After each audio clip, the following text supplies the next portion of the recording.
Hello प्यारो, एक बार फिर से स्वागत है। तो पिछली बार हम लोगों ने इस फॉर्मूले को यूज किया था जिसके ऊपर हमने कुछ क्वेश्चंस देखे थे कि अगर हमारे पास sine A X as a inhomogeneous system में राइट हैंड साइड पे है तो उसको अगर हमें सॉल्व करना होगा तो हम क्या करेंगे, जहाँ डी स्क्वायर है यानी कि यहाँ अगर डी स्क्वायर है तो हम उसकी जगह पर रख देंगे minus, just a minute, minus A square और साइन ए एक्स इसी तरह से हमारे पास रहेगा।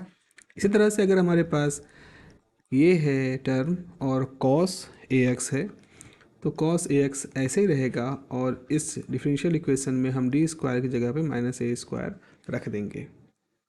इस तरह की चीज़ें हमें मालूम है और इन्हीं को हम यूज करके कुछ और क्वेश्चन करते हैं, क्योंकि इस तरह क्वेश्चन काफ़ी बार पूछे जाते हैं और बहुत इंपॉर्टेंट होते हैं। ये बहुत ही इंपॉर्टेंट टाइप के क्वेश्चन हैं, डिफ़िकल्ट हैं, समझने में आपको मेहनत लगेगी और इसीलिए ये इम्पॉर्टेंट है। कोई भी आसान चीज़ जो है वो इस तरह से नहीं आपके सामने पूछी जाएगी। अगर आपको आसान लगने लगी इसका मतलब आपने उसको काफ़ी अच्छे से प्रैक्टिस कर लिया है। तो हमारे पास सवाल देख रहे हैं, इस तरह का है सवाल। ये है हमारा सवाल कि लेफ़्ट हैंड साइड में ये ऑपरेटर है, ये हमारा डिपेंडेंट फंक्शन है, राइट हैंड साइड में ये कुछ फंक्शंस हैं, कॉस का टर्म है, कॉस स्क्वायर का टर्म है, एक्सपोनेंशियल का टर्म है।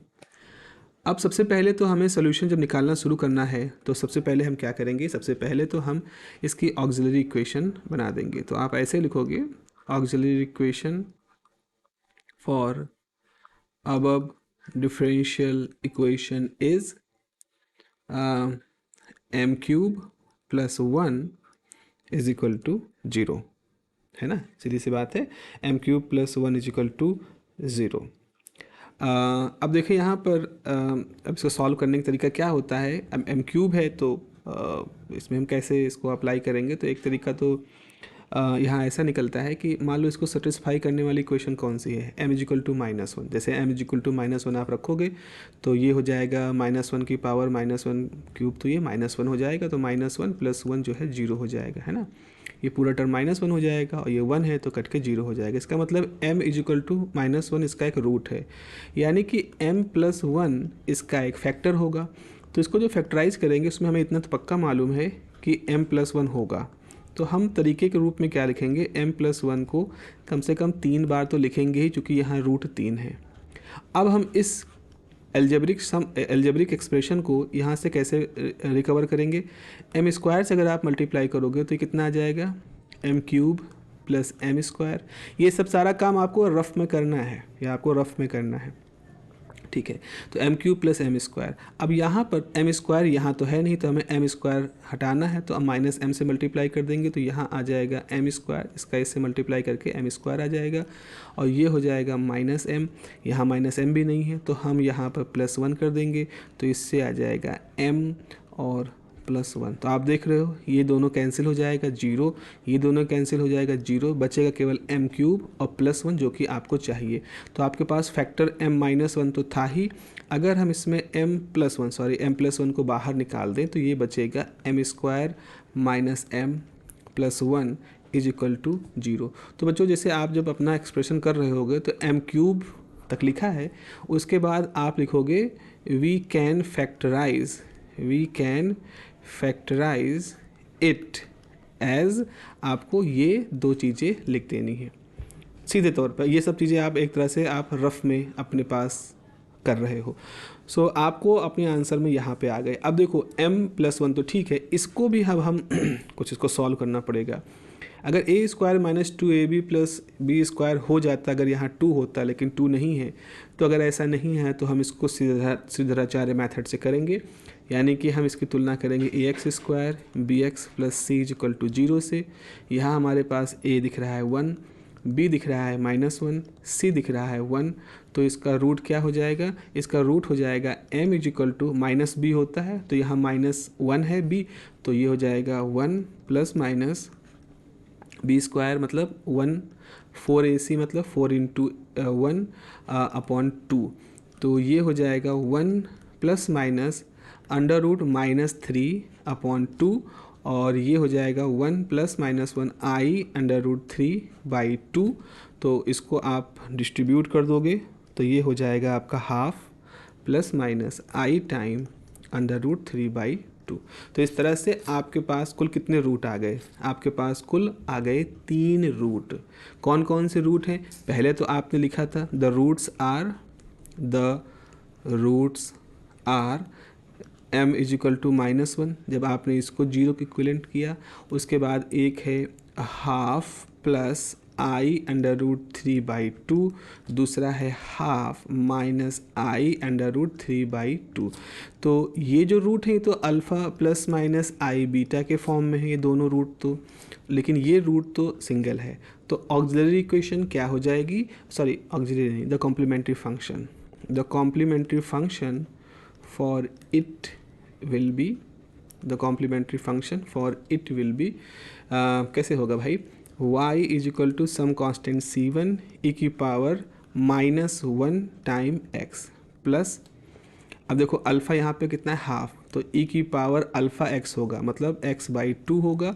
उसके बाद अगला कांस्टेंट होगा c2 cos beta. Beta is what? Beta is this √3/2, तो √3/2 x। ठीक है, फिर क्या हो जाएगा? c1 हो गया, c3 साइन √3/2 x। तो भाई ये हो गया हमारे पास, ये जो पूरा डिब्बे में दिख रहा है ये हमारा एक्सप्रेशन किसका है? This is the complementary function. Complementary function हमने निकाल लिया है। तो अपने सवाल का एक हिस्सा तो हम यहाँ पर कवर कर चुके हैं। अब हम क्या करेंगे? Calculation of particular integral. Particular integral का कैलकुलेशन, यहीं पर आपको सारी मेहनत अब करनी होगी। तो आपके पास क्या है, कैसे निकालोगे? आप देखोगे कि आपका जो एक्सप्रेशन है वो कितना होगा। ये ऐसे लिखना है ना, 1/fd ऑफ कितना है? e⁻x, नहीं क्या था भाई सवाल, क्या था? सवाल था e⁻−x cos² x/2। आगे लिखो पीछे लिखो कोई बात नहीं, -x + cos² x/2 दिस, ये है। अब हम यहाँ पर लिख देना उसकी वैल्यू क्या होनी चाहिए, तो that will be 1/d³ + 1 e⁻−1 plus 1/d³ + 1 cos² x/2। भाई आपने इसको दो हिस्सों में सिर्फ बांट दिया है, ऐसा कुछ खास नहीं किया है यहाँ पर। ठीक है, अब क्या कर सकते हो? अब यहाँ पर एक काम हम लोग कर पाएंगे। अगर हम यहाँ पर देखें तो सपोज़ इसको इंटीग्रेशन मान ले, इंटीग्रेशन तो नहीं, इसको मान ले फैक्टर i1, इसको मान ले फैक्टर i2। अब हमें इन दोनों को दो अलग अलग हिस्सों में हम इसको सॉल्व कर लेते हैं। जस्ट इस तरह से सॉल्व कर लें कि हमारा थोड़ा सा काम आसान हो जाए। ठीक है, अब देखो, तो सबसे पहले हम i1 को let us solve i1। Okay, ये आपका हो गया, लेट अस सॉल्व i1। तो देखो याद करो आप क्या करते हो, जैसे 1/fd है यहाँ पर और e⁻x है, ax है, तो आप ऐसे करते थे ना, e⁻ax रहेगा और ये आपका आ जाएगा fa, लेकिन बशर्ते fa आपका 0 नहीं होना चाहिए। अगर 0 है तो आप लिखोगे x टाइम 1/f' यानी एक बार डिफ्रेंशिएट कर दोगे, e⁻ax रहेगी। अगर फिर भी 0 आता है तो x² 1 डबल डेरिवेटिव और ये तो ऐसे ही रहेगा e⁻ax। तो यही काम यहाँ पर करना है। तो अब अगर आप देखें यहाँ पर तो 1/d³ + 1 है, e⁻−x है। अब जो चीज़ समझने वाली है उसको मैं थोड़ा इंक चेंज करके लिखता हूँ। अब देखो अगर इसकी तुलना करो तो e⁻ax है, यानी कि यहाँ a कितना है? -1। तो जैसे ही 1/d³ + 1 में आप इसकी जगह -1 रखोगे तो ये हो जाएगा 1/-1 + 1 दैट विल बी 0। तो 1/0 यानी आपका यहाँ पर fa जो है वो 0 हो जाएगा। तो ये तो सही नहीं है, इसलिए हमें क्या करना होगा? इसको डिफ्रेंशिएट करना होगा। अब डिफ्रेंशिएट करोगे तो कैसे करोगे? पहले तो x मल्टीप्लाई करोगे जो यहाँ पर है, उसके बाद 1/ डिफ्रेंशिएट करोगे तो हो जाएगा 3d² और 1 का हो जाएगा 0 दिस, और e⁻−x ऐसा रहेगा। तो यही हम करते हैं यहाँ पे ऐसे करेंगे क्योंकि ये -1 की वजह से ये एफ ए 0 हो जाएगा, तो ये चीज़ हमने आपको यहाँ पर रफ में बता दी है। अब आप ऐसे लिखोगे x टाइम 1/3 डी स्क्वायर ई की पावर -x। ठीक है ना, आपने इसको सीधे तौर पर यहाँ पर लिख दिया। अब क्या करोगे आप यहाँ पर, अब यहाँ पर करने का तरीका ये है, x है, अब d की जगह पे -1 रखोगे तो 3 -1 का स्क्वायर e की पावर -x, तो ये हो जाएगा 1।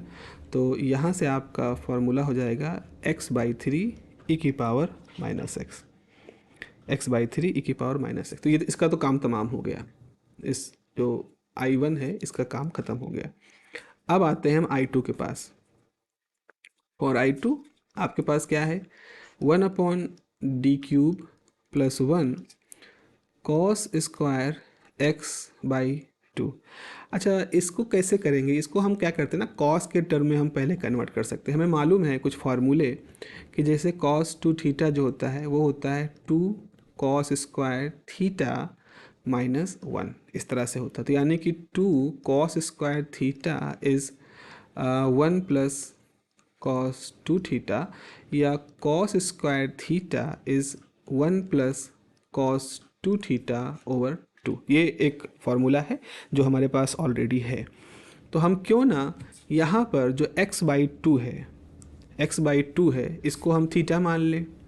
तो अगर आपने थीटा को x/2 माना तो जो 2θ होगा ये कितना हो जाएगा, 2 × x/2 यानी कि x। तो यानी कि आप लिख सकते हो cos square x/2 is 1 + cos x/2। ठीक है, तो अब हम आ जाते हैं, जगह को पूरा कर ले, ये हो गया। तो हमारे पास क्या क्या है, हमारे पास है 1/d³ + 1, और यहाँ पर है 1 + cos x/2। तो ये हो जाएगा 1/2 1/d³ + 1 और into 1 plus 1/2 time d³ + 1 cos x, ये हो गया। अच्छा, 1 को हम एक काम कर देते हैं, 1 को हम लिख देते हैं e की power theta time x, sorry e की पावर 0 टाइम x, तो e की पावर 0 1 हो जाता है।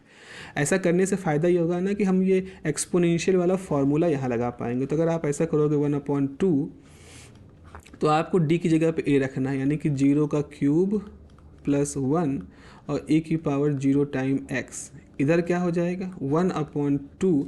अच्छा, cos a, अब यहाँ पे a कितना है 1 है, तो इसका फार्मूला कैसे लिखोगे, आप लिखोगे d टाइम d² + 1। क्यों ऐसा कर रहे हो, क्योंकि फार्मूला ये होता है कि अगर आपके पास fd² है और cos ax है तो इसकी जगह पे क्या होगा 1/fd² की जगह -a² रखोगे और cos ax वैसे का वैसा रहेगा। तो यहाँ पर हमारे पास 1 है, cos a की वैल्यू 1 है, तो आपको -a रखना है, तो ये हो जाएगा cos x। तो इसका क्या होगा, ये तो 0 हो जाएगा लेकिन 1 रहेगा, तो जाएगा 1/2 e की पावर 0x, या हम ऐसे करें 1/2, केवल 1/2 ही बचा। यहाँ पे देखो क्या बचेगा, यहाँ आपके पास बचेगा 1/2 d है और d के साथ -a²। अब यहाँ पे ये नहीं कन्फ्यूजन करना है कि d² को रिप्लेस कर देना है -a² से, यानी d² की जगह पर रखोगे -1 का स्क्वायर, यानी कि -1। कई बार कन्फ्यूजन क्या हो जाता है, लोग कहते हैं ये स्क्वायर है तब तो ये माइनस नहीं रहेगा, नहीं, यही तो कैच पॉइंट है। तो अगर ऐसा होगा तो ये माइनस साइन यहाँ आ जाएगा, +1 ये रहेगा और cos x आपके पास इस तरह से आ जाएगा। ठीक है ना, यहाँ तक हम लोगों ने कंप्लीट कर लिया। अब ये जो d है इसको इस तरह से जब आ जाता है तो आप क्या करते हो, तो आप ऐसे लिखोगे 1/2, चलो इस माइनस को आगे ले आएँ, तो 1/2 यहाँ है d माइनस रखोगे d-1। तो ऐसा करो, इस पूरे इक्वेशन को d + 1 से मल्टीप्लाई कर दो, d + 1 से डिवाइड कर दो, तो ये आपका हो जाएगा cos x। तो यहाँ से जाएगा 1/2 -1/2 d + 1 बटे D square minus 1 cos x, ठीक है ना। डी स्क्वायर ए स्क्वायर माइनस बी स्क्वायर का फॉर्मूला लग जाएगा, तो 1/2 माइनस 1/2 डी प्लस 1। अब डी स्क्वायर की जगह पे क्या रखोगे, -1, क्योंकि डी स्क्वायर को रिप्लेस कर दोगे माइनस ए स्क्वायर से, ए यहाँ 1 है तो -1 से रिप्लेस कर दोगे। कॉस एक्स यहाँ बचेगा 1/2 माइनस 1/2, और ये माइनस माइनस कितना हो जाएगा, -2, और ये हो जाएगा, तो ये हो जाएगा 2 × 2, और यहाँ हो गया d प्लस 1, और यहाँ हो गया cos x, तो ये हो गया 1/2 plus 1/4 d plus 1 cos x, ठीक है। cos x इस तरह से आ गया। अब क्या करोगे, अब आप ऐसा काम करो कि 1/2 तो वैसे लिखे रहने दो, 1/4 भी वैसे लिखे रहने दो। अब आप यहाँ पर d ऑपरेट कर दो cos x पर, और cos x वैसे ही क्या वैसा रहेगा। आपको मालूम है कि d असल में क्या है, d/dx है, तो इसका मतलब है कि d cos x अगर कहीं लिखा है, इसका मतलब है कि आपने लिखा है d/dx cos x, और इसकी वैल्यू कितनी हो जाएगी, sin x minus sin x। Okay done. तो अब हम क्या करें, अब हम यही काम करते हैं, इसको लिख देंगे 1/2, इसको लिख देंगे 1/4, यहाँ हो जाएगा sin x, और यहाँ हो जाएगा cos x, बस काम ख़त्म। यहाँ तो कुछ अप्लाई नहीं करना है। तो इस तरह से हमारे पास एक्सप्रेशन I2 का ये आ जाएगा। अब हमारे पास PI कितना होगा, तो PI होगा I1 + I2। I1 की वैल्यू कितनी निकली थी, I1 की वैल्यू निकली थी पिछले पेज पर हम लोग निकाले थे ये है x/3 e⁻⁻x।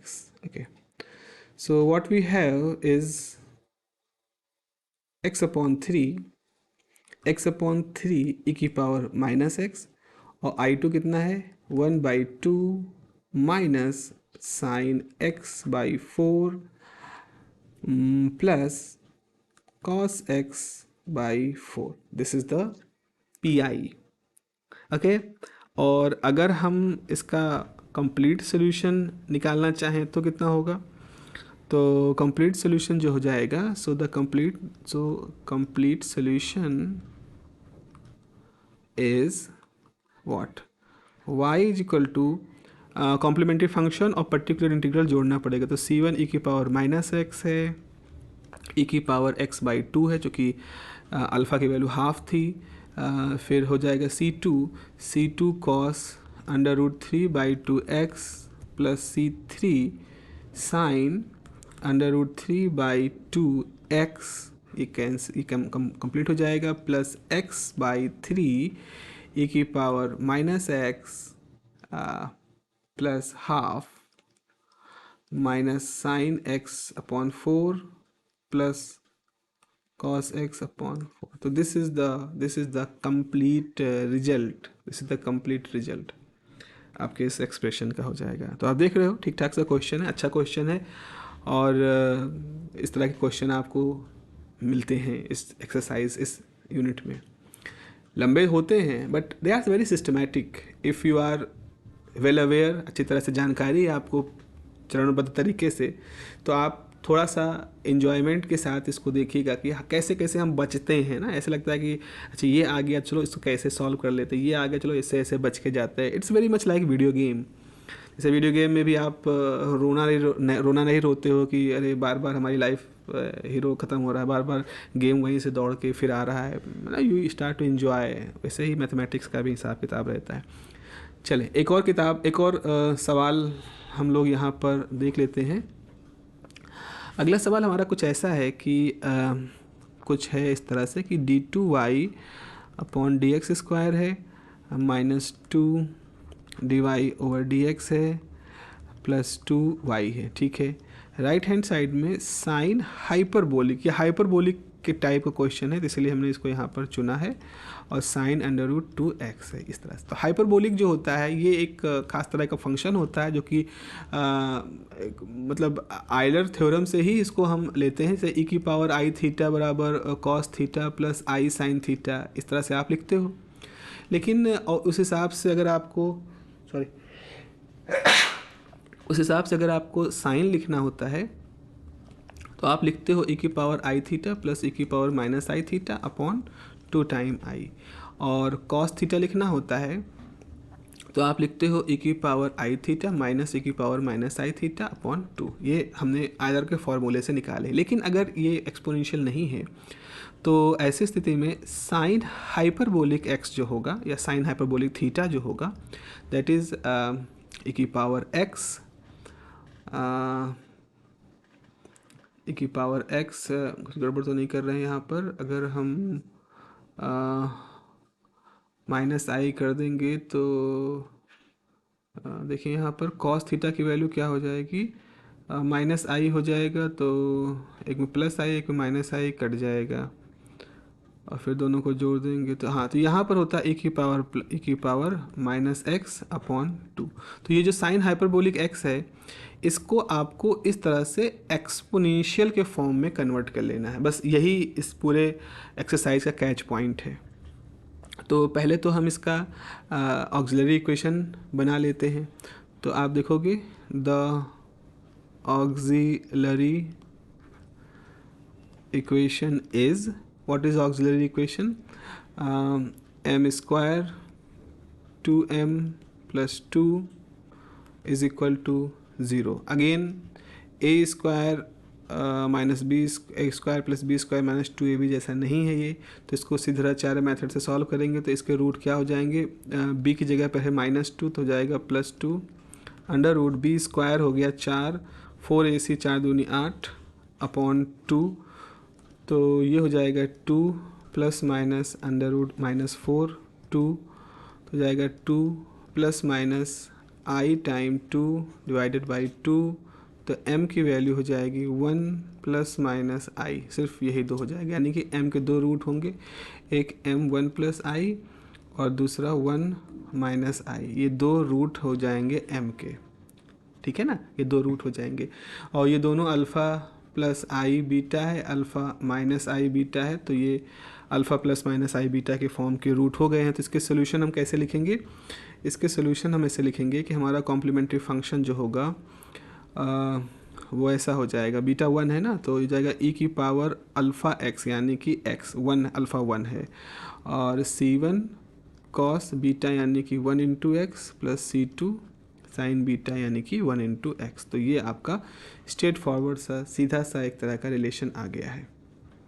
अब आते हैं हम इसके पर्टिकुलर इंटीग्रल पर, और पर्टिकुलर इंटीग्रल को निकालने के लिए हमें क्या करना होगा, आप देखो for particular integral what will you do, आप लिखोगे 1 अपॉन एफ डी कितना है, जो ऑक्सिलरी इक्वेशन है उसी से देखोगे D square minus 2d plus 2, ये है एफ डी, और इधर है sine hyperbolic x plus sine under root 2x, इस तरह से लिखा है। मैं सारे स्टेप आपको बता रहा हूँ, कोई स्किप नहीं करने की कोशिश कर रहा हूँ।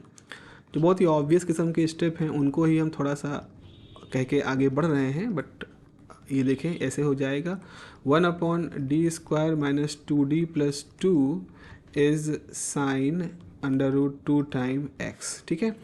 अब यहाँ पर देखें, यहाँ पर अब हम इस चीज़ को लिख देंगे कि हमारा जो साइन एक्सपोनेंशियल है दैट इज़ e की पावर x माइनस e की power minus X by 2 plus 1 upon D square minus 2d plus 2 sine under root 2x। तो साइन ax के फार्मूले के हिसाब से है a की वैल्यू अंडर रूट 2 है, जिससे स्क्वायर में हमें आसानी हो। लेकिन यहाँ पर क्या होगा, यहाँ पर ऐसा होगा कि हमको इसको ब्रेक करना पड़ेगा, तो 1/2 कर दें और ऐसा लिखें कि 1 D square minus 2d plus 2 ये किसके साथ मल्टीप्लाई होगा, e की पावर x के साथ, और 1 D square minus 2d plus 2 multiply होगा e की पावर माइनस x के साथ में, और यहाँ पर हो जाएगा 1 upon D square minus 2d plus 2, और ये मल्टीप्लाई है साइन अंडर रूट 2x के साथ में।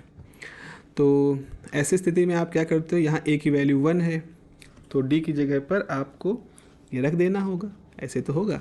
तो यहाँ हो जाएगा 1/2, फार्मूला क्या है, फार्मूला वही है 1/FD, e की पावर ax होता है, तो ये हो जाता है e की पावर ax/FA। यहाँ d को सीधे a से रिप्लेस कर देते हैं, लेकिन जब यहाँ पे साइन होता है तो हम डी स्क्वायर को माइनस ऑफ ए स्क्वायर से रिप्लेस करते हैं। ये माइनस जो है वो स्क्वायर की वजह से गायब नहीं होगा, स्क्वायर के साथ लगा हुआ है।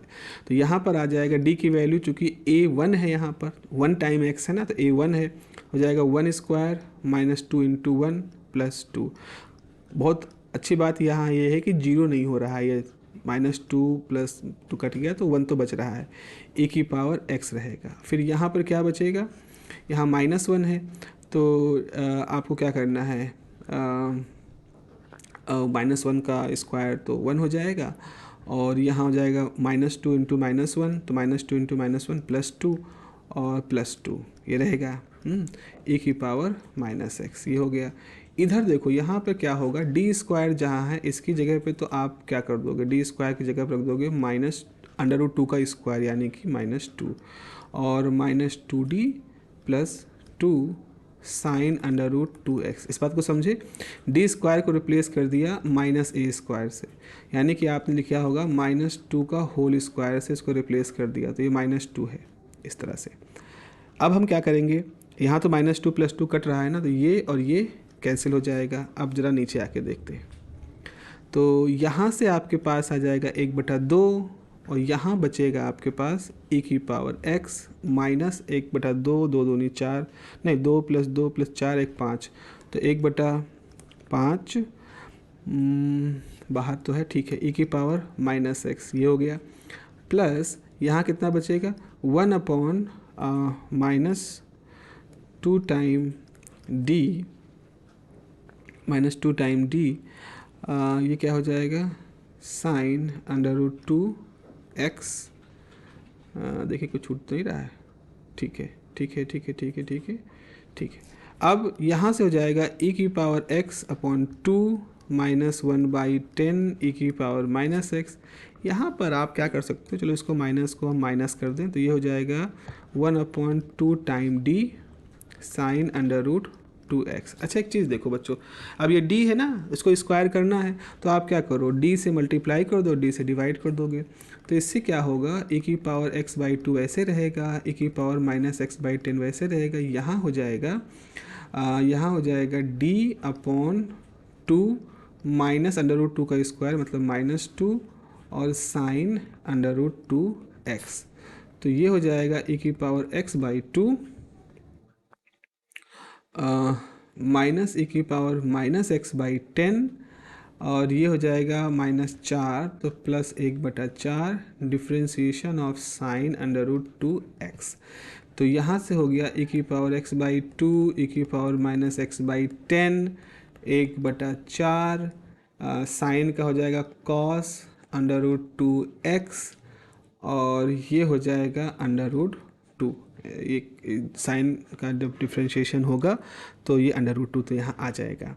अब ये √2 को हम कैसे लिखेंगे, e की पावर x/2 e की पावर -x/10, 4 को लिख सकते हो 2 इंटू 2, और अंडर कटेगा तो ये हो जाएगा √2 बचेगा, और cos √2x रहेगा, तो ये 2√2 cos √2x रह जाएगा। तो इस तरह से हमारे पास जो कंप्लीट PI है वो ये निकल आएगा। तो हमारा जो सोल्यूशन निकलेगा, इसका कंप्लीट सोल्यूशन जो होगा वो होगा e की power x c1 cos x plus c2 sin x plus e की पावर x/2 माइनस e की power -x/10 plus -1/2√2 cos √2x। तो आप देख रहे हो ये हमारे पास एक बढ़िया सा सोल्यूशन आ गया। तो हमने हाइपरबोलिक किस्म की चीज़ों को भी देख लिया है, साइन स्क्वायर जैसे टर्म को भी कैसे ट्रिग्नोमेट्री का एक फार्मूला लगा करके फिर उसको सॉल्व करते हैं ये भी देख लिया। तो इस तरह से हमने 2 बढ़िया क्वेश्चन यहाँ पर आपके सामने सॉल्व कर लिए हैं, और ये क्वेश्चन आपको इस तरह क्वेश्चन की आपकी और भी अच्छे से प्रैक्टिस आपको कर लेनी है। ठीक है, चलिए मिलते हैं अगली क्लास में। और अगर कुछ एक्सरसाइज जगह बची है तो कुछ एक्सरसाइज है जो मैं आपको यहाँ पर दे रहा हूँ, कोशिश करिएगा इनको सॉल्व करने की। एक्सरसाइज है कि अगर हमारे पास d2y/2 dx² plus 6y is equal to sine 4x दिया है, तो इसको कैसे सॉल्व करोगे? इसका सोल्यूशन जो निकलेगा वो मैं लिख देता हूँ, c1 cos √6x plus c2 sine √6x minus 1/10 sine 4x आएगा। देखिएगा इसको कैसे करते हैं। अच्छा सवाल है, छोटा सवाल होगा, बहुत बड़ा सवाल नहीं होगा, लेकिन आपको इसको ज़रा सॉल्व करके देखना है। दूसरा सवाल है हमारे सामने, थोड़ा सा लेंदी आपके पास रहेगा, d2 dt² plus 2 dx by some constant D, हमने कोई वेरिएबल अब जैसे dy/dx लेते थे तो आपकी बार dx/dt ले लिया, कोई बात नहीं, थोड़ा सा नोटेशन स्वाद बदलने के लिए हो गया, साइन t इस तरह से है। तो आपको बस ध्यान रखना है कि दिस इज़ इंडिपेंडेंट वेरिएबल और x is the dependent variable. Now this is the case. y का सोल्यूशन कैसे होगा? y होगा e⁻ -t और ये हो जाएगा cos some constant c1 cos √2 time t, c2 sine √2 time t और पार्टिकुलर इंटीग्रल होगा 1/4 cos t minus sine T. I would say this is a good question, मतलब थोड़ा सा आपको इसमें मेहनत करनी पड़ेगी, दो एक जगह फंसोगे। और एक लंबा क्वेश्चन मैं आपको देता हूँ, इस क्वेश्चन करिएगा, बहुत मज़ा आएगा। कि आपके पास d3y/dx² है प्लस 1 है और y है, ठीक है, डिपेंडेंट वेरिएबल y है। और राइट हैंड साइड में क्या है बच्चा? आपके पास है 2 टाइम cos स्क्वायर x। अब देखो cos स्क्वायर आ गया, यानी कि इसको फिर वही 1 प्लस उस तरह से करना होगा आपको। और यहाँ पर क्यूब है तो आपको d प्लस d² प्लस 1 इस तरह करना होगा। फिर इसकी जगह पर -a² रखोगे, फिर कुछ बचेगा, फिर उसको न्यूमरेटर डिनोमिनेटर को एडजस्ट करोगे। इस तरह के जो ये लंबा होगा, इसका जो आंसर आपके पास आएगा वो मैं लिख दे रहा हूँ। इसका आंसर आपको मिलेगा y = c1 e⁻⁻x plus e⁻+ x/2 c3 cos √3/2x plus c4 sin √3/2x और प्लस 1/65। ये थोड़ा बड़ा नंबर आया, देखिए कितना कैसे आता है, -8 sin 2x plus cos 2x।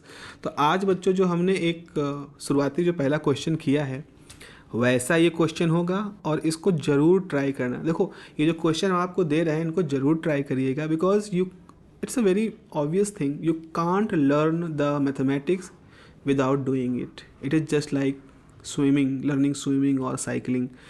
1000 video देख लो साइकिल चलाने के, तब तक नहीं चला पाओगे साइकिल जब तक खुद से उसको साइकिल चलाने का प्रयास नहीं करोगे। तो दिमाग को सीखना है, आंखें तो आपको कुछ ना कुछ भ्रम तो देती रहती है। चलते हैं फिर इसके साथ आने वाले क्लासेस में हम अलग केस लेंगे। अलग केस जैसे एक है हमारे पास कि मान लीजिए आपके पास राइट साइड में e⁻ax है मल्टीप्लाइड बाई x², प्लस नहीं है यहाँ पर, मल्टीप्लाइड है। तो इस तरह का फंक्शन ऐसे होगा कि e⁻ax है और कोई फंक्शन x का है जो मल्टीप्लाइड है। अब ये कुछ भी हो सकता है, ये साइन भी हो सकता है, ये कॉस भी हो सकता है, ये सिंपली पॉलिनोमियल भी हो सकता है, इस तरह से क्यूब, और मतलब इस तरह से कोई फंक्शन हो सकता है। तो ऐसा जब होगा राइट साइड में तो उसको सॉल्व कैसे करोगे? क्योंकि वहाँ प्रोडक्ट है, सम नहीं है, सम के तो हमने कर लिए, प्रोडक्ट है तो थोड़ा सा हमें उसमें और एफर्ट डालने पड़ेंगे। कैसे उसको सेग्रीगेट करते हैं ये हमें समझना पड़ेगा। तो ये बहुत अच्छे क्वेश्चन आपके सामने बनने वाले हैं और आपको लग रहा हो कि इस तरह क्वेश्चन आते हैं तो बिल्कुल आते हैं। ये क्वेश्चन वही है जो आने वाले क्वेश्चन है, ऐसा कुछ भी नहीं है कि महिमा मंडल करने के लिए इस तरह के क्वेश्चन आपसे कराए जा रहे हैं। अगर आपको लगता है डिफ़िकल्ट है तो इट्स अ मैथमेटिक्स एंड यही रियलिटी है आपकी क्वेश्चन पेपर की। तो बिना किसी भ्रम के आप इसको स्वीकार कर लें और इस तरह क्वेश्चन की अच्छे से प्रैक्टिस करिए। चलिए मिलते हैं अगली क्लास में, अपना ध्यान रखिए। Have a nice day, take care, bye bye.